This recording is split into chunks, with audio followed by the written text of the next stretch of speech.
नमस्कार, आप देख रहे हैं शहर का सबसे लोकप्रिय चैनल हिंद विहार। महर्षि संत सेवी परमहंस की 104वीं पावन जयंती के सुअवसर की पूर्व संध्या 19 दिसंबर को दोपहर 1 बजे विशाल शोभा यात्रा महर्षि मिहि आश्रम कुप्पा घाट भागलपुर से निकाली गई। बिहार के सभी जिलों से भक्त इस शोभा यात्रा में शामिल हुए। साथ ही साथ दिल्ली, कोलकाता, बदायूं, बनारस, पंजाब प्रांतों के साथ पड़ोसी देश नेपाल से भी हजारों की संख्या में श्रद्धालु सत्संगी शोभा यात्रा में शामिल होने भागलपुर पहुंचे।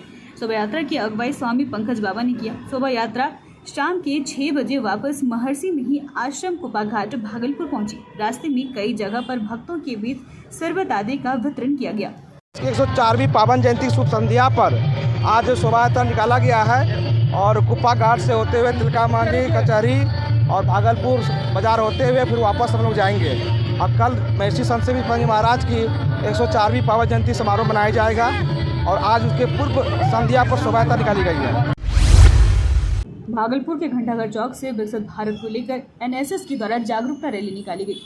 इस रैली में तिलका मांझी भागलपुर विश्वविद्यालय के कुलपति डॉक्टर जवाहरलाल के साथ प्रति कुलपति प्रोफेसर रमेश कुमार सहित कई शिक्षक भी मौजूद रहे। वहीं इसके अलावा 2 दर्जन से अधिक एनएसएस के कार्यकर्ता शामिल थे। इसके बाद तिलका मांझी भागलपुर के कुलपति के द्वारा एनएसएस के छात्र छात्राओं को संबोधित भी किया गया। वहीं कुलपति और प्रति कुलपति को एनएसएस के शिक्षकों के द्वारा एनएसएस कैप और पौधा देकर सम्मानित किया गया। ऐसा है कि हमारे प्रधानमंत्री नरेंद्र मोदी जी द्वारा अभियान चलाया गया है कि विकसित Bharat at the rate of 2047, यानी जो 100वां वर्ष है 2047 में, उस वर्ष हमारा भारत कैसा होगा। उनका उद्देश्य है कि 2047 तक हमारा भारत विकसित भारत होगा। पूरे विश्व को 3 श्रेणियों में बांटा गया है। कुछ ऐसे देश हैं जो अर्ध विकसित हैं, कुछ ऐसे देश हैं जो विकासशील हैं और कुछ ऐसे देश हैं जो विकसित हैं। तो हमारा देश अभी विकासशील की श्रेणी में है। 100वां वर्ष 2047 में होगा।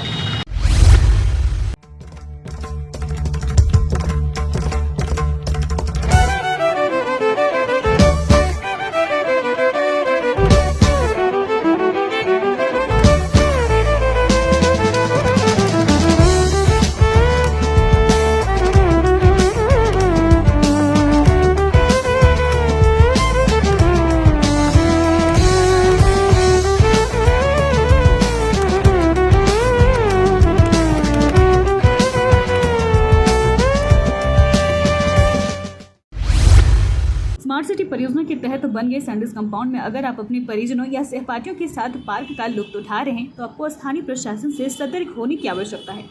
ऐसा हम इसलिए कह रहे हैं, दरअसल सैंडिस कंपाउंड पार्क के भीतर एक युवक युवती को सैंडिस कंपाउंड में बैठना इस कदर महंगा पड़ गया। जब दोनों आपस में बातचीत कर रहे थे, इस दौरान तिलका मांझी थाने की पुलिस ऑन ड्यूटी ऑफिसर जिया उल हक के नेतृत्व में पहुंची और उनसे पूछताछ किया।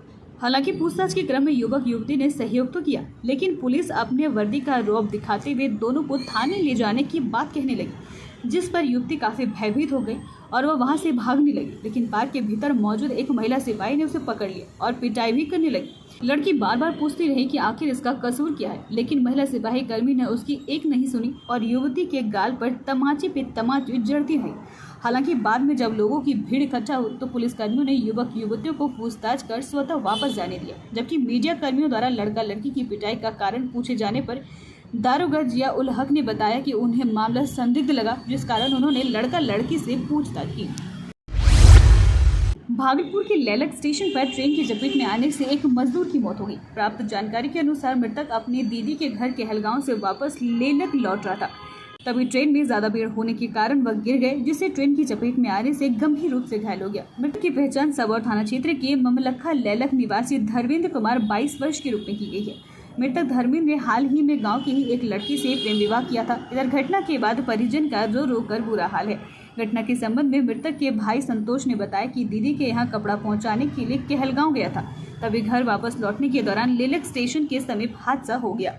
वो वहाँ दीदी के यहाँ गया था कहलगांव, वहाँ से आया यहाँ का जा रहा था भागलपुर फूफा के यहाँ पूजा में। वही ज़्यादा भीड़ भाड़ के चलते से पैर स्लिप खा लिया ना, उसके वजह से अंदर चला गया।